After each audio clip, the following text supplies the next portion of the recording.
นี่จะสิไปป้าเลยเด้อบัดนี้เด้อโชคดีได้บัดนี้เด้อโชคดีเห็นอยู่แล้วอ่ะไปเฮ้ยจะให้เลยมาถามว่าไปดีโชคดีแพงขอบใจหลายเอาเลยจะได้บัดดิ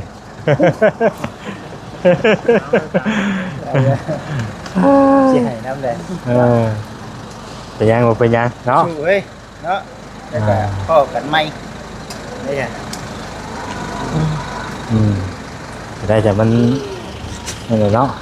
จะเป็นได้จ้ะพี่น้อยเรากำลังยืน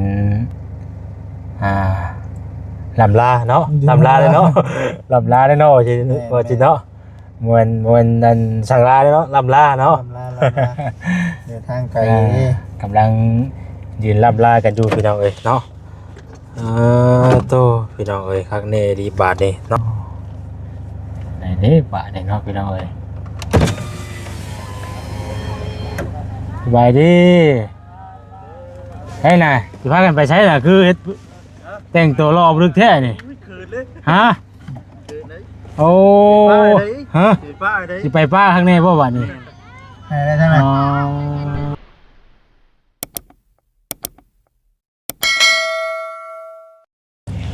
พี่น้อยเรากำลังยืนลำลาเนาะลำลาเลยเนาะลำลาได้เนาะจีเนาะมวนนั่นสั่งลาได้เนาะลำลาเนาะเดินทางไกลกำลัง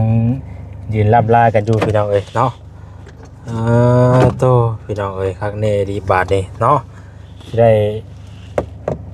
จากกันดีๆได้พี่น้องบาทนี่เนาะโตไหนนี่บาทนี่เนาะพี่น้องเอ้ยสบายดีให้น่ะสิพากันไปใช้น่ะคือแต่งตัวรอบลึกแท้นี่ฮะโอ้ฮะสิไปป้าข้างในบ่บัดนี้ได้ทั้งนั้นพี่น้อยเนาะเอาโอ้ยพี่น้อยพ่อคนบ่ไม่อยากเห็นแน่วันพี่น้อยเนาะใช่ได้ให้น้ำแมว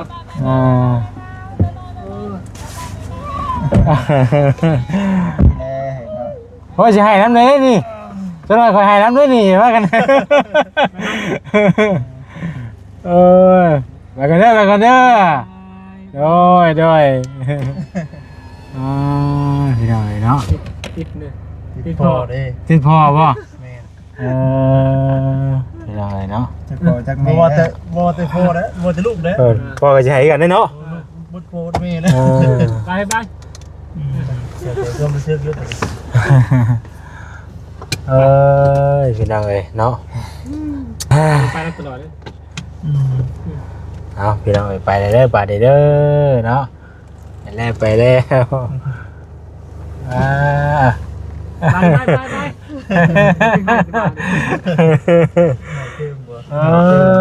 เนาะไปเฮ็ดจังได๋ถ้าพี่น้องเอ้ยเนาะมันยามเนาะก็จำเป็นพี่น้องเนาะกันเฮาไปก็คือแหละเนาะบ้านเฮาบ่สดีนี่แหละเจ้าความรู้สึกเจ้า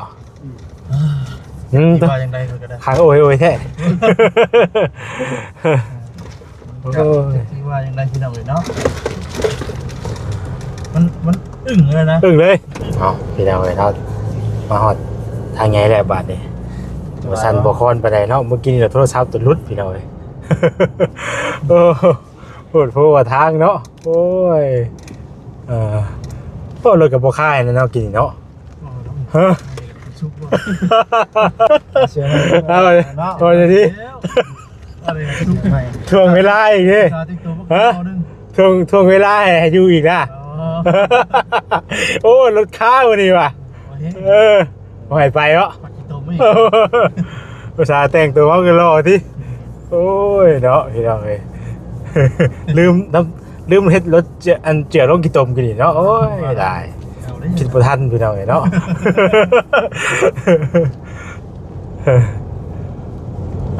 พักแน่ได้บัดนี่พี่น้องเนาะแต่ว่าไปทำงาน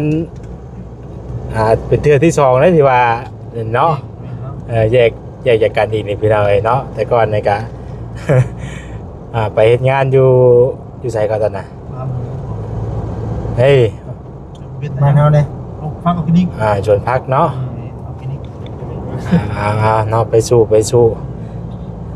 หาเงินได้หลายๆแล้วพอได้มาเติมน้ำมันซอยเปอร์เซ็นต์อีกพี่น้องเอ้ย ไปใช้เงินได้พี่น้องเอ้ยเนาะไปหาเงินได้ไป ใช้เงินแหละพี่น้องเอ้ยงานยังก็จะว่านะ ร้านอาหาร งานร้านอาหารบ่อยู่ใช้น่ะ อยู่หาดตลาด ฮะ หาดตลาด หาด หาดตลาด หาด หาดตลาดตลาดนะ หาดเทอราช อะไรกรุงเทพก่อน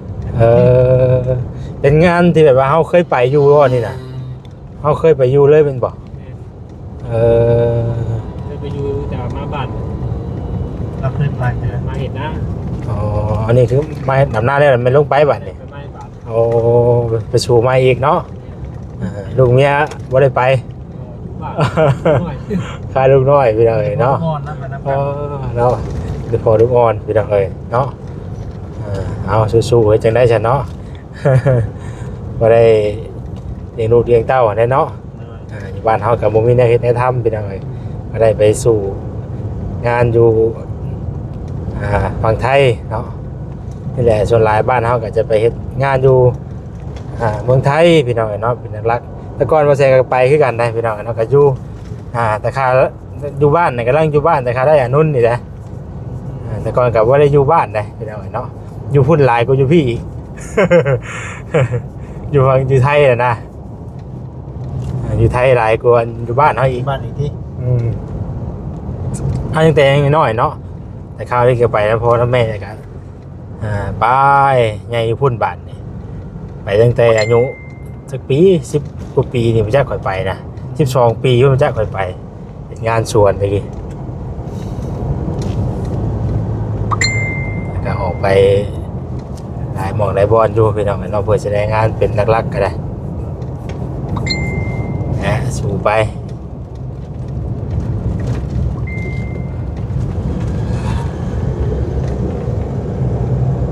จะดีเลยเป็นจะได้ทั้งลูกเมีย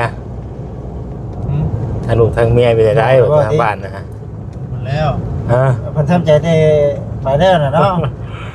แต่ตั้งแต่ขึ้นมาแล้วน่ะ ตั้งแต่ว่าแต่ตั้งแต่มึงไปโชคกูที่บ่โอ้ยจากกันเรื่อยอยู่ได้เนาะชิ้นได้ไม่ใช่บ่อยพอจะดี โมชิอะไรนะมัน บ่ชิ้นเป็นไรบ่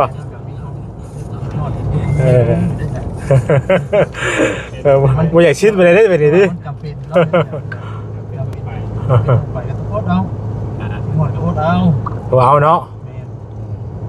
แต่ว่าเฮาโดยเฉพาะที่ว่าเฮาอยู่น้ำครอบครัวบัดบ่มีแนวเลี้ยงลูกเมียที่จังนั้นบัด ให้ลูกน้อยเนาะ แม่น ตีเลย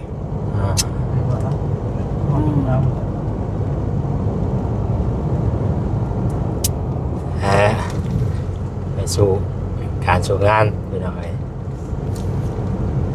บ่สดีไปเบิ่งเด้อไปเบิ่งเด้อว่าไปหาทางให้นี่เด้อ เพราะว่าแต่ว่าจะรีบดิ เดี๋ยวบ่สดีดอกพี่น้องเนาะ นั่นก็นี่ก็คือดูอยู่ได้สิบ่ อยู่ได้ตัวนี้นะพี่น้อง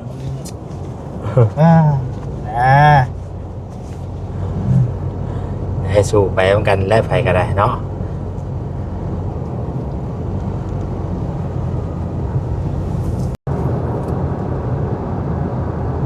พี่น้อยเนาะตอนนี้ก็เดินทางมาฮอดใกล้จะฮอดตลาดลักเป็ดพี่น้อยแน่เนาะตลาดเป็ดเนาะเวลาจันจ่อมาได้ไรพี่น้อยเนาะโอ้ยและ ไปอีบัดนี้สิ ไปดีแล้ว ไปดีเด้อ และไปสู่ไม้เนาะตั้งตัวไม้แล้วก็ เก็บเงินเก็บคำแรกกับมาสู่มาอีกพี่น้องเอ้ยพอมื้อใดกับมาอีกกะเอาว่างานการโอเคกะบอกอย่างนี้เด้อสิเด้อ เดี๋ยวอยู่บ้านบ่รอดก็จะได้ฮุบหอบไปคือกันแล้วตอนนี้กะ บ่แน่นอนได้พี่น้องอยู่บ้านเฮาเนาะไว้คือเฮาฮู้กันนั่นแหละช่อง YouTube ก็ได้มันก็มันเป็นนั่นเป็นนี่มากะโอ้ยสิว่าได้เนาะเพราะว่าเฮาแบบอาศัยว่ามีแต่ทางเดียวเนาะว่าจะดีก็ไปฮอดไทยก็ไทยบรรยากาศอยู่ฝั่งไทยให้พี่น้องเบิ่งนำก็ได้สิเบิ่งพุ่นเอา FC แล้วบัด FC แล้วบัด ชี้ค่อยบัดนี้ เอาตะกี้ก็บ่เบิ่งเด้อไปนำกันอยู่ซุมื้อเนาะ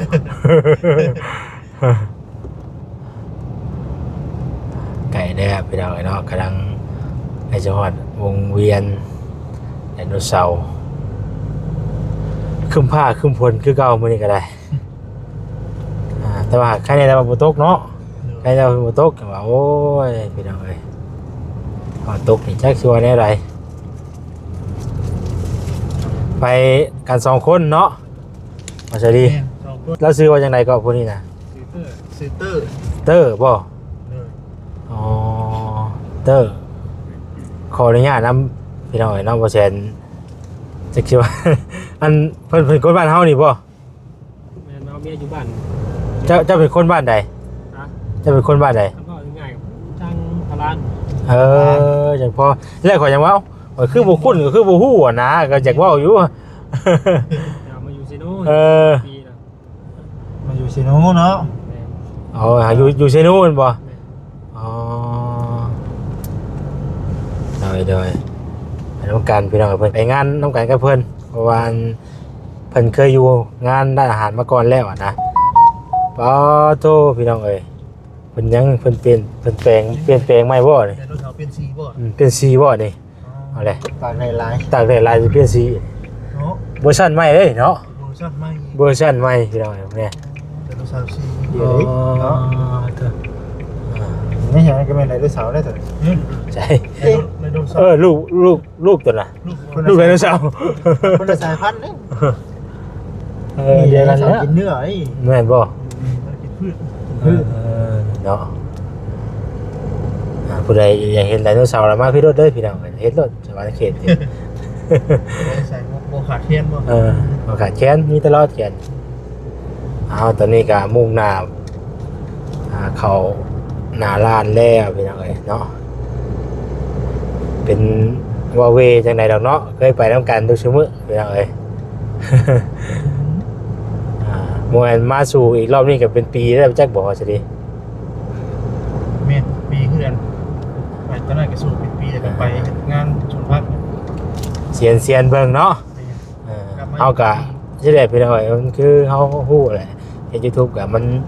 ก็ขึ้นกับยอดวิวเด้ยอดวิวบ่ได้บ่ขึ้นมันก็บ่ได้นั่นก็ได้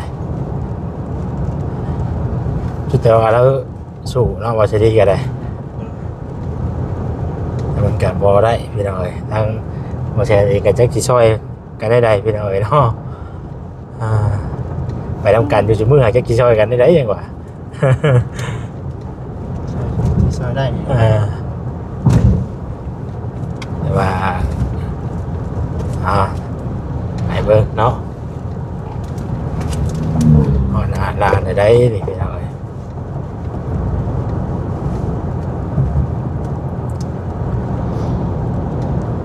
พอดีช่วงเที่ยงบ่ายโมงพอดีเนาะบ่ายโมง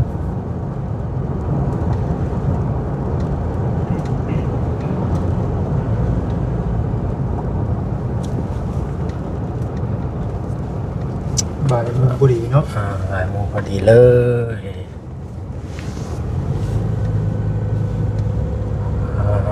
เดี๋ยว ตัวนี้เนี่ยเนาะ เอาดีครับ นี่ก่อน ใส่ บ่ได้ครับบ่ได้เพิ่นว่า เอาสบายจะจบรถก่อน รือว่าไปลานได้บ่ ฮะ บนนั้นคือโค้งจอดบนนานมันนานไง หนาลาดเลยเด้อจิต ไปลานเนาะ โค้งกติโค้งมาเลยไม่ได้ปะ ฝั่งไทยรถชนตัวไปช่องนี่ดิจะได้ซ่อมมา ไทย เอาไปไทยเห็นได้เพิ่นว่าส่งคนคือกันเลยเอาไปจอดคราวหนึงได้อยู่แล้วเนาะลงนี่เลยหรือเปล่าจิตไอ้บ่าวซาดีว่าได้จะเอานครบ่และพี่น้องเอ้ยฮอดได้ไรบาดนี่ เขาบอกใครซิมเนี่ยบัดนี้เนาะเขาถามเลยเนาะ พี่น้องเอ้ย ถ่ายคลิปบ่มาเลย ฮะ ยังถ่ายอยู่บ่น่ะ โดย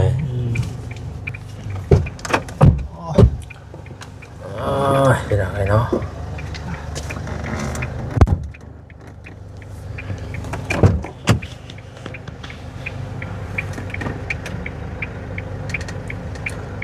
พี่น้องเอ้ยเนาะเดี๋ยวสิ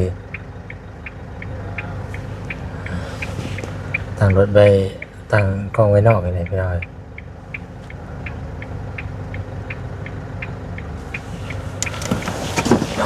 สิเท่า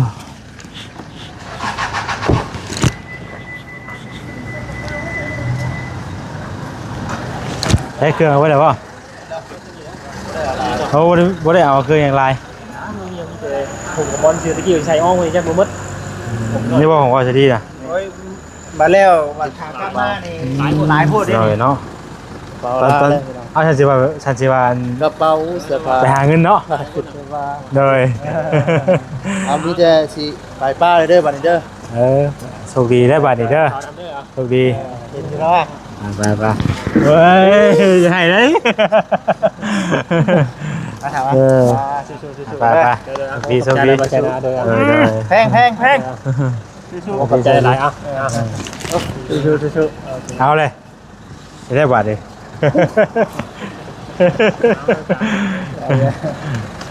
สิให้น้ำแดง เป็นยังเป็นยังเนาะ สู้เฮ้ยเนาะแล้วก็พ่อกันไม่ได้จ้ะ ได้แต่มันนี่เนาะจะเป็นได้จ้ะ จอมตานะเว้ยชอ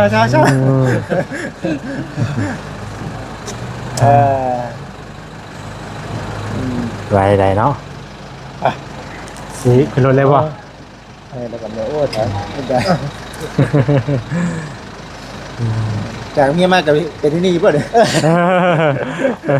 จากหมู่ไปกับอีเวนต์นั่นเองเนาะ ไปทางปลอดภัยเด้อ โอเคสู้ไปอยู่ดีแม่อยู่แม่เด้อไปขอบใจแล้ว โอเคอยู่ดีแม่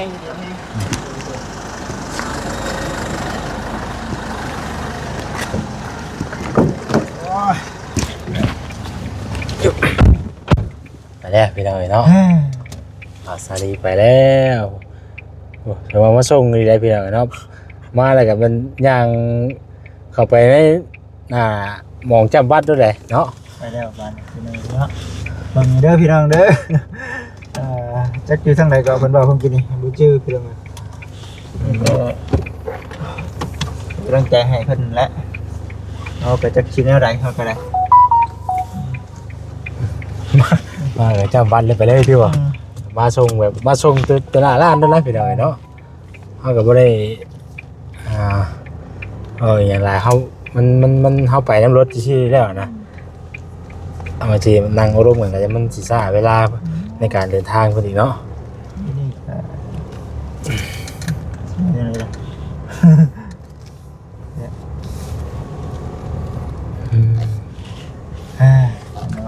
ไปขับเลยแล้วเฮากะ จับแล้วไปอีก ไปงานต่อพี่น้องเนาะ ลุยแล้วบ่จิกกับพ่อบ่จิกก็คือกันบัดนี้เผาลุยเผาถ่ายคลิปลงหลายๆนี่แหละพี่น้องเนาะต่างกันบ่ได้หรอกพี่น้องเนาะ สู้แล้วอะไรกันเนาะ ที่ว่ามันยังบ่ทันได้ เจอแต่สิ่งดีๆและบาทนี่หาเงินหาคำก็ให้ได้เนาะให้ได้กูเก่าบาทนี่ได้จ้ะพี่น้องมัน